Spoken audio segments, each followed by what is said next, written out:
అమరావతి ప్రాంతంలో real estate వ్యాపారం గురించి ఈ రోజున ఎస్4 మీడియా ఈ ప్రాంతంలో అయితే రావడం జరిగింది. అసలు ఈ ప్రాంతంలో రియల్ ఎస్టేట్ వ్యాపారం ఎలా ఉంది, ఏ విధంగా రేట్లు అయితే ఉన్నాయి, ఎలా కొనుగోలు చేస్తున్నారు, ఇప్పుడు ల్యాండ్ పూలింగ్ అని చెప్పి మళ్ళీ అన్నారు. ల్యాండ్ పూలింగ్ అన్న తర్వాత వ్యాపారం ఎలా ఉంది, ఎలా సాగుతుంది, కొనుగోలుదారు ఎలా వస్తున్నారు, అమ్మకాలు ఎలా ఉన్నాయి, రేట్లు ఎలా ఉన్నాయి, మళ్ళీ జగన్మోహన్ రెడ్డి మావిగన్ వర్సెస్ అమరావతి అన్నారు. ఈ జగన్ అన్న ప్రకటన చేసిన తర్వాత ఈ ఏరియాలో వ్యాపారం ఎలా ఉంది, అసలు రియల్ ఎస్టేట్ వ్యాపారం ఎలా ఉందని వాస్తవంగా తెలుసుకునేందుకు మనతో ప్రస్తుతం ఈ రోజున రాయపూడి ప్రాంతంలో అయితే ఉన్నాము. తెలుసుకునే ప్రయత్నం చేద్దాం. సార్ నమస్తే అండి. నమస్తే అండి. ఈ ఉండవల్లి ప్రాంతం ఈ అమరావతి ప్రాంతం మొత్తం మీద రియల్ ఎస్టేట్ వ్యాపారం ఎలా ఉందంటే ఏం చెప్తారు? వ్యాపారం అయితే కొనుక్కునే వాళ్ళకి అమ్ముకునే వాళ్ళకి బాగుందండి. ఇవాళ రాజధానిలో వర్కులు అయితే బాగా స్పీడ్గా జరుగుతున్నాయి. కొనుగోలుదారులు అమ్ముకునేదారులు వస్తున్నారు. మరీ అంత స్పీడ్గా కాదు, యావరేజ్గా వ్యాపారం అయితే సాగుతుంది. అంటే ఏ ఏరియాలో ఎంత రేటు ఉందంటే ఏం చెప్పగలరా ప్రేక్షకులు జనాలు తెలియాలంటే? ఏరియాకి వచ్చేటప్పుడు కోర్ క్యాపిటల్ ఏరియాలో అయితే మంచి రేట్లు ఉన్నాయండి. 55,000 నుంచి 60,000 దాకా ఉంది గజం వచ్చేటప్పటికి. కమర్షియల్ అయితేనేమో 60,000 62,000 అట్లా ఉంది. రెసిడెన్షియల్ అయితేనేమో 40,000 45,000 అట్లా ఉందండి. ఎలా ఉంది రిజిస్ట్రేషన్ ప్రక్రియ, ఎలా ఉంది కొనుగోలు అమ్మకాలు? మరీ ఎక్కువగా కాదు, తక్కువ కాదు, యావరేజ్గా జరుగుతున్నాయండి. రిజిస్ట్రేషన్లో కొనుక్కునే వాళ్ళకి మంచి అనుకూలంగా ఉంది, కొంటున్నారు. ప్రభుత్వం మళ్ళీ పూలింగ్ అని చెప్పి అన్నారు. పూలింగ్ అన్న తర్వాత ఎలా ఉంది? పూలింగ్ అన్న తర్వాత కొంచెం తగ్గిన మాట వాస్తవమే, కానీ అయితే పూలింగ్ తీసుకోవడం కూడా మంచిదేనండి. ఎందుకంటే తర్వాత ల్యాండ్లు ఇవ్వాలన్నా కూడా ఎవరు రేట్లు పెరిగిన దాని మీద ముందు తీసుకోవటమే పొలాలు మంచిది అని అందరూ అనుకుంటున్నారు. జగన్మోహన్ రెడ్డి మావిగన్ వర్సెస్ అమరావతి తర్వాత ఈ ప్రాంతంలో రియల్ ఎస్టేట్ వ్యాపారం ఎలా ఉంది, పెరిగిందా తగ్గిందా? మావిగన్ అన్న తర్వాత పెరగలేదు, తగ్గలేదు. మావిగన్ మీద జనానికి ఎవరికి నమ్మకం లేదు. అంతా మా ఇంతకుముందు ఎట్లాగుందో అలాగే ఉంది. అమరావతి ఏరియాలో ఏ ఏరియాలో ఇల్లు కొనుక్కోవాలంటే మీరు ఏం చెప్తారు ఒక మామూలు ప్రజలకి? రాజధాని ఏరియాలో 29 గ్రామాల్లో ఎక్కడ కొనుక్కున్నా కానీ బాగానే ఉండిద్ది. అయితే ప్రజెంట్ అయితే మాత్రం ఒక 5 ఊర్లు మందనం కాంచి రాయపూడి తుళ్ళూరు దాకా అయితే మాత్రం మార్కెట్ బాగుంది. ఇక్కడ డెవలపింగ్ కూడా స్పీడ్గా అయ్యేటట్టు ఉంది. మిడిల్ క్లాస్ పర్సన్ ఒక స్థలం కొనుక్కోవాలంటే ఏ ఏరియాలో అందుబాటులో ఉందా, రేట్ ఎలా ఉంది ఏం చెప్తారు? రేట్లు అందుబాటులో అంటే 30,000 కాంచి 45,000 దాకా మిడిల్ క్లాస్ వాళ్ళకి కొనుక్కోవడానికి బాగుందండి. ఎంగడపాలెం కాంచి రాయపూడి తుళ్ళూరు దాకా అయితే మంచి అనుకూలంగా ఉన్నాయి, సానుకూలంగా. ఇంకా తక్కువలో కావాలంటే నక్కలు, అనంతవరం ఆ ఏరియాలో అయితే తక్కువ బడ్జెట్లో ఉన్నాయి. లోయెస్ట్ ప్రైస్ ఏ ఏరియాలో ఉంది, హైయెస్ట్ ప్రైస్ ఏ ఏరియా ఉంది ఏం చెప్తారు మీరు? హైయెస్ట్ ప్రైస్ అయితేనేమో లింగాయపాలెం, కొండమరాజపాలెం, రాయపూడి అండి. లోయెస్ట్ ప్రైస్ అయితేనేమో కొరగల్లు, నిడమరు, నక్కళ్ళు, అనంతవరం. ఈ 4 ఊర్లో తక్కువ ఉంది. మిగతా ఊర్లు మొత్తం యావరేజ్గా 30,000 పైన 45,000 కాసుకొని ఉన్నాయండి గజం వచ్చేటప్పటికి. జూన్ నెలలో చూసుకుంటే ఎలా ఉంది అమ్మకాలు కొనుగోలు రియల్ ఎస్టేట్ వ్యాపార పరిస్థితి?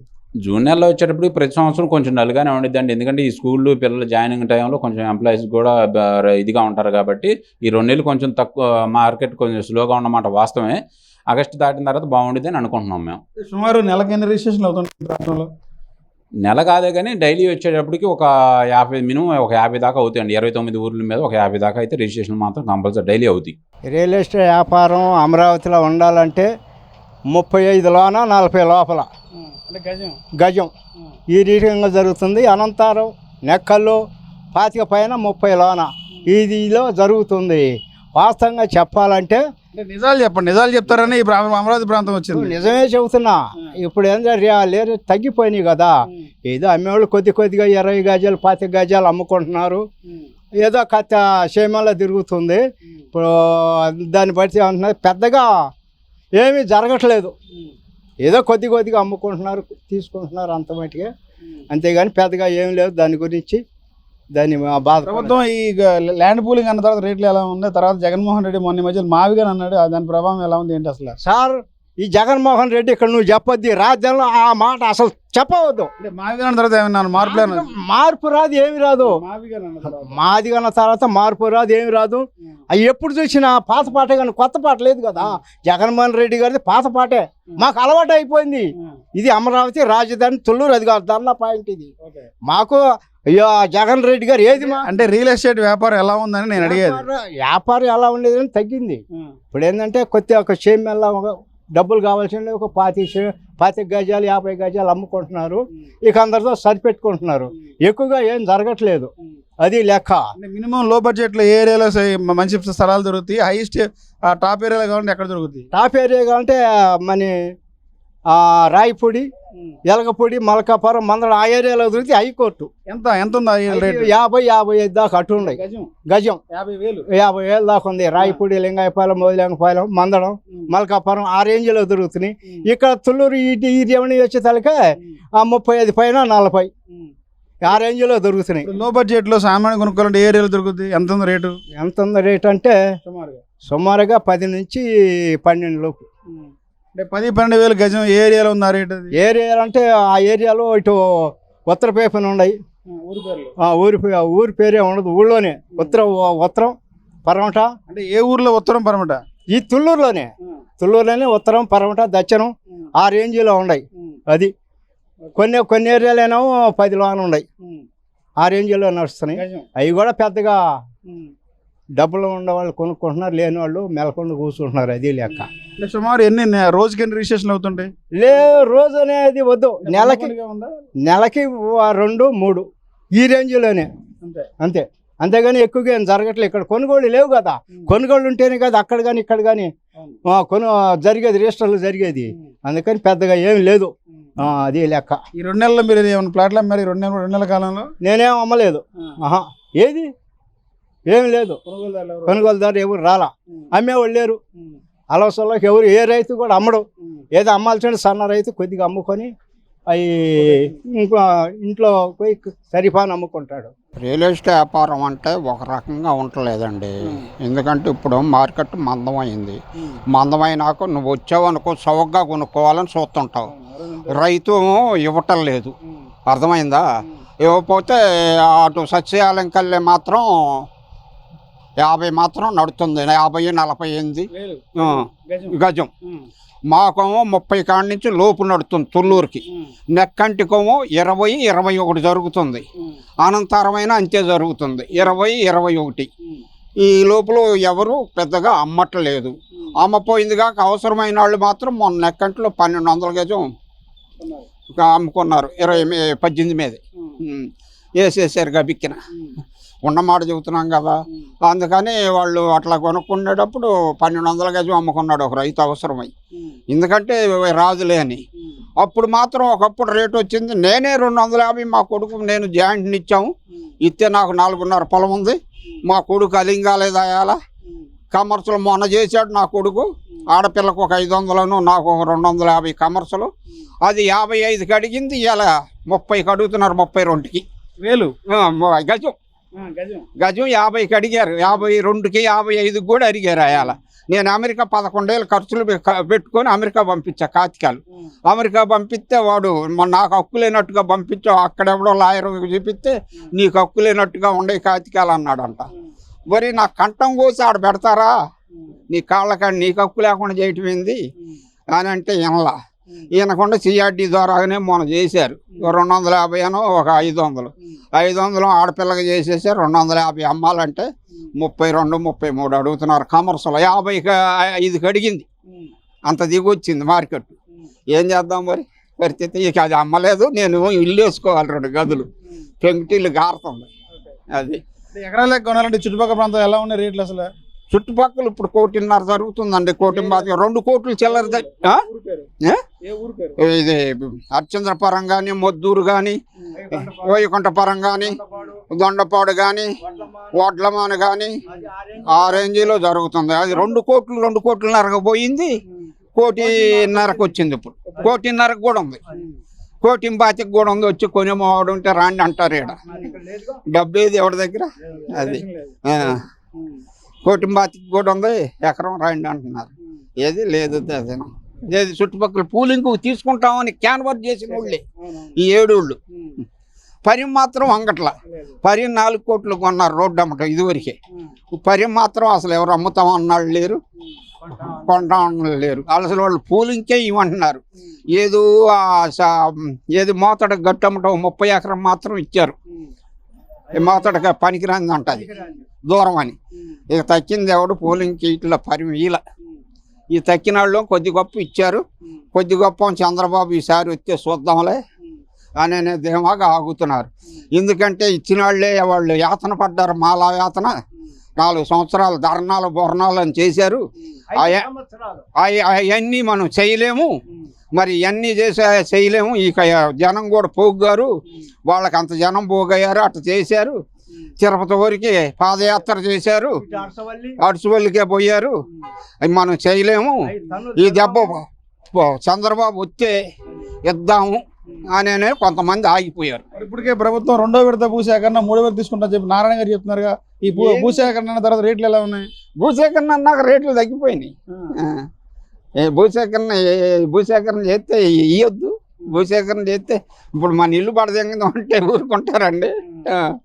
అదే సంగతులు. మరి మొన్న ఈ మధ్య జగన్మోహన్ రెడ్డి మావిగన్ వర్సెస్ అమరావతి అన్నప్పుడు ఆ ప్రాంతం అదన్న తర్వాత రేట్లు ఎలా ఉన్నాయి? రేట్లు ఈ డౌన్ అయినాయి కానీ ఏం పెరగల, ఏం లేవు, ఏమీ లేవు. రేట్లు డౌనే కానీ ఏం పెరగల. అమరావతి ప్రాంతంలో ఈ 2 ఏళ్లలో రాజధాని నిర్మాణ పనులు ఎలా జరుగుతున్నాయి సార్? ఇప్పుడు గత 5 సంవత్సరాలప్పుడు మన జగన్మోహన్ రెడ్డి మాజీ ముఖ్యమంత్రి 3 రాజధానులని పేరట 3 ముక్కలాట ఆడారు. అప్పుడైతే అభివృద్ధి ఏం జరగలేదు.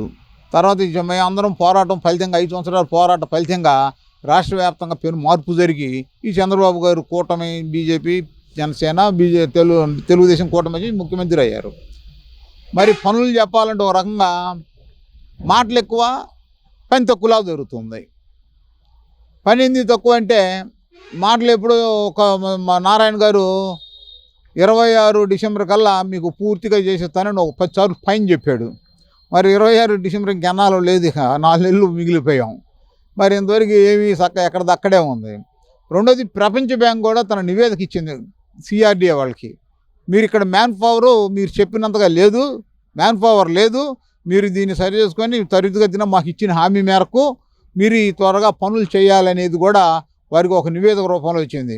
ఇదే పరిస్థితి మేము సిఆర్డీఏ కమిషనర్స్ ఇంతకుముందు జేఏసీ గారు ఒకసారి మేము కలిసింది, కన్నబాబు గారు ఉండగా, మంత్రి గారు ఉండగా గత సంవత్సరం ఆగస్టు 5 కలిసాం. ఆగస్టు 5 కలిసినప్పుడు మేము చెప్పాం ఇంకా అద్భుతాలు వచ్చేస్తున్నాయి, బ్రహ్మాండంగా ఇంకేముందని వీళ్ళు మాటలతో చెప్పారు. దాని మాటలతో మన సినిమాకి వెళ్తే రంగులు కలిసి సినిమాలాగా అక్కడ వరకు రంగులు కలిసి సినిమాలాగా దాని నిమిషం చాలా ఆనందంగా ఉంటుంది. బయటకు వస్తే మళ్ళీ యథాతథ ప్రజారాజులాగానే అయిపోయింది.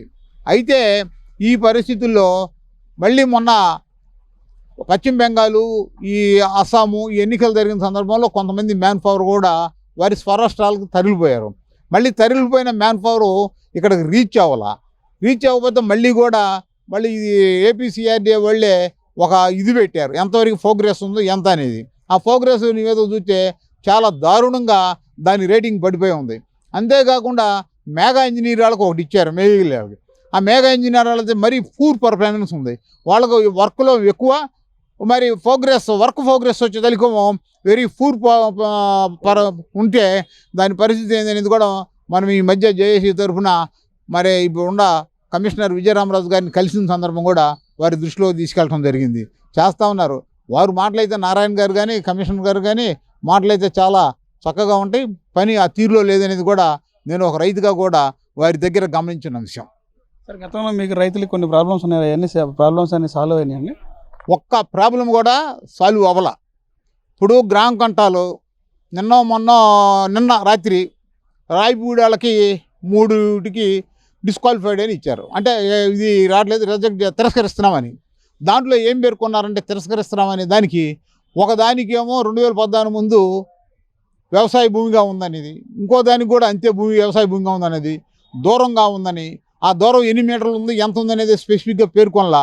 రెండోది ఇది ఒక రైతు అయితే అనుమోలు సాంబశివరావు, మీ కూడా ఇదే ఛానల్ వారికి కూడా నేను మీకు చెప్పున్నాను, అనుమోలు సాంబశివరావు లింగాయపాలెం వారి రాయపూడి భూమి 282/C1, వారిది ఎకరం 24 సెంట్లు ఉంటే ఎకరం భూమి తొలి రోజుల్లోనే వాళ్ళు ప్రభుత్వానికి సహకరించి ఎకరం భూమి రాజధానికి ఇచ్చారు.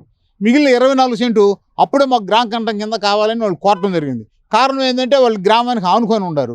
సరే వారి అనుమతి లేకుండానే ఈ E3 రోడ్డు వేసేసుకున్నారు. ఈ 24 సెంట్లో వారి అనుమతి లేకుండానే E3 ఎఫెక్టెడ్ వాళ్ళకి, అంటే ఆ రోడ్డు వచ్చే తిన్నగాళ్ళకి ఎఫెక్టెడ్ వాళ్ళు కూడా వీళ్ళ స్థలం కేటాయించి ఇల్లు కడతానికి వాళ్ళకి కావాల్సిన రుణం ఇచ్చారు. ఇల్లు కూడా అప్పుడే కట్టించుకున్నారు, ఇవాళ 10 సంవత్సరాల క్రితమే కట్టించుకున్నారు.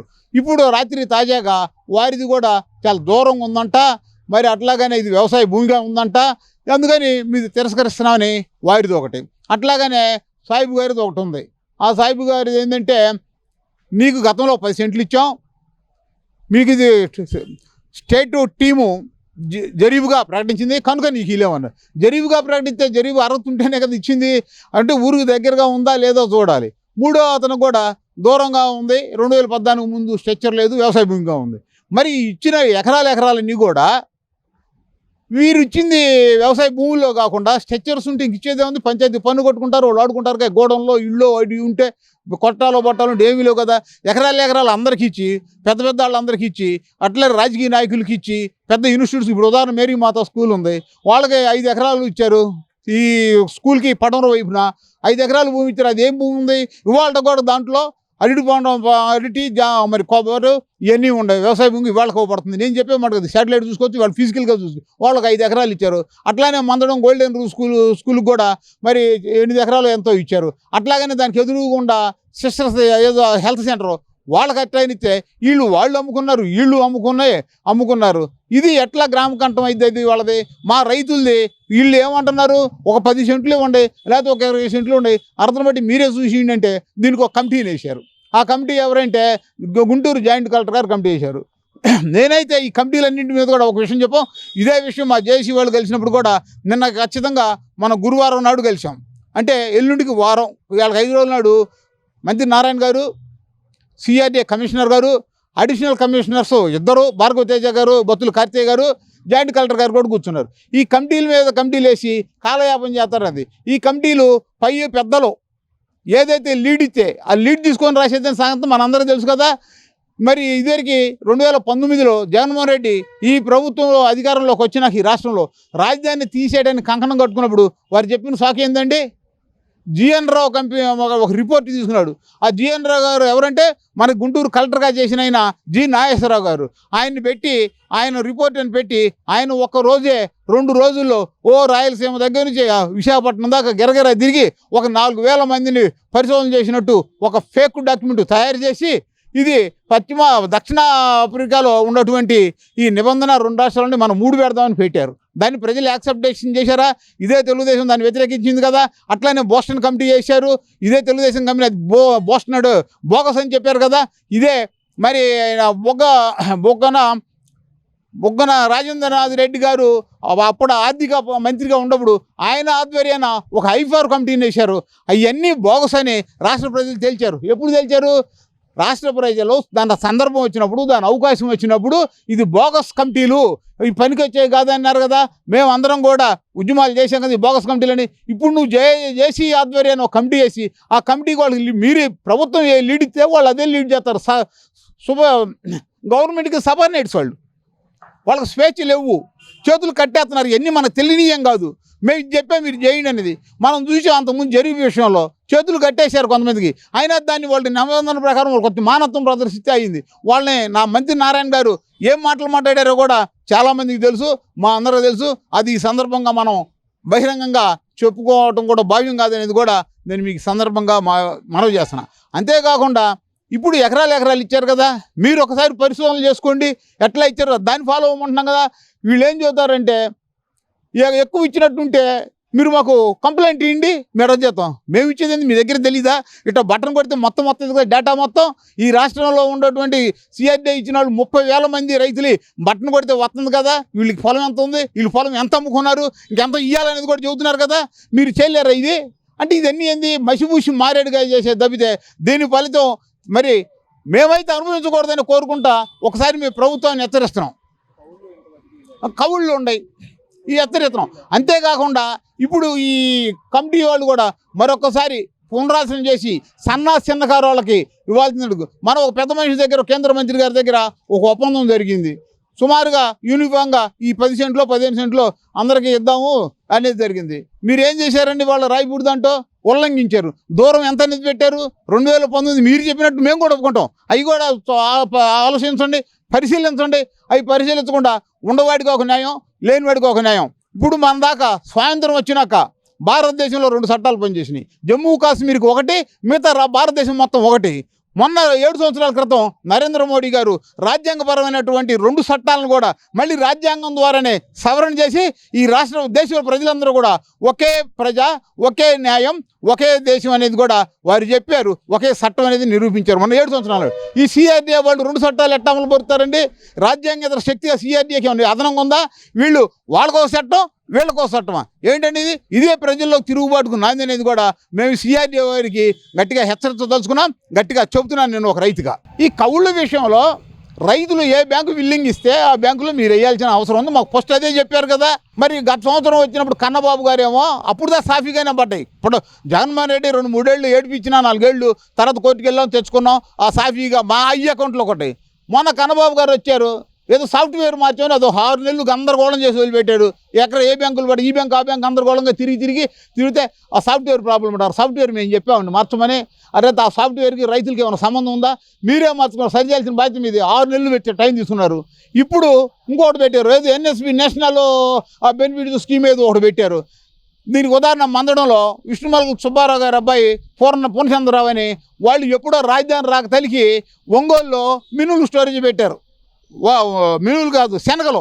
ఇక్కడ శనగలు పండితే ఈ తీసుకెళ్ళి ఒంగోలులో స్టాకు పెట్టున్నారు గోడౌన్స్లో, ఏసీ గోడౌన్స్లో పెట్టుకుంటే దాని మీద లోన్ తీసుకున్నారు. ఇవాళ వాళ్ళ డబ్బులు పోయి ఒంగోలు ఏసీ గోడౌన్కి సంబంధించిన బ్యాంకులో పడ్డాయి. అది అసలు ఎప్పుడో లాక్ అయి ఉంటుంది. ఇప్పుడు మనకు రాజధాని 13 ఏళ్ళు అయింది ఇప్పటికి, అంతకుముందు ఎప్పుడు పెట్టారో లాక్ అయింది.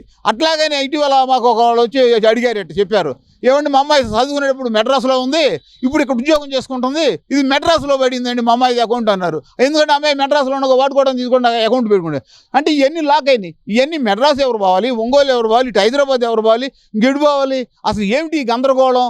ఈ గందరగోళం ఎందుకు అంత అవసరం వచ్చింది? మీకు ఏదైనా ఈ సబ్సిడీ ఇవ్వకుండా మాకేమో సబ్సిడీ ఇస్తుందా సిఆర్డీఏ?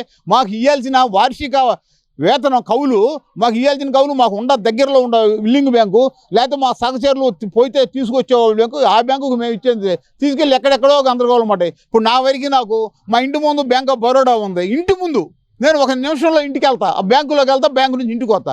ఇట్లాంటి తీసుకెళ్ళి ఎక్కడో స్టేట్ బ్యాంక్ ఆఫ్ ఇండియాలో వేశారు, అది కూడా లాక్ అయింది. నాది వాడకాలు లేవు కాబట్టి అందులో ఈ 5 సంవత్సరాలు, ఈ 7 సంవత్సరాలు ఏముంది? రూపాయి తిరిగింది లేదు, పెట్టింది లేదు. మాటలైతే ఈ 2 సంవత్సరాలు కడుపు నిండిపోతుంది తప్పితే విషయం అయితే ఏమీ జరిగింది లేదు అనేది కూడా నా అభిప్రాయం. ఈ విషయంలో కూడా కమిషనర్ గారు ఇంకోసారి పునరాలోచన చేసి ఇవ్వాల్సిన వాళ్ళకి సిఆర్డీఏ వాళ్ళే ఇవ్వాల్సిన వాళ్ళకి కౌళ్ళు కూడా వారు ఇంతకుముందు ఏ బ్యాంకు అయితే విల్లింగ్లు ఇచ్చారో ఆ బ్యాంకు వేయాలనేది కూడా నేను ఈ సందర్భంగా మీ ద్వారా వారిని నేను మనవి చేసుకుంటున్నాను. ఏరియాలో రియల్ ఎస్టేట్ వ్యాపారం ఎలా ఉంది?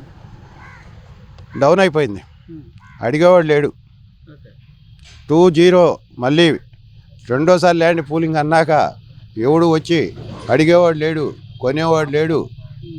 ఎవరో అవసరాలకు అమ్ముకోవాలనుకుంటే 40% పోయింది, ఇవాళ 20% అడుగుతున్నారు.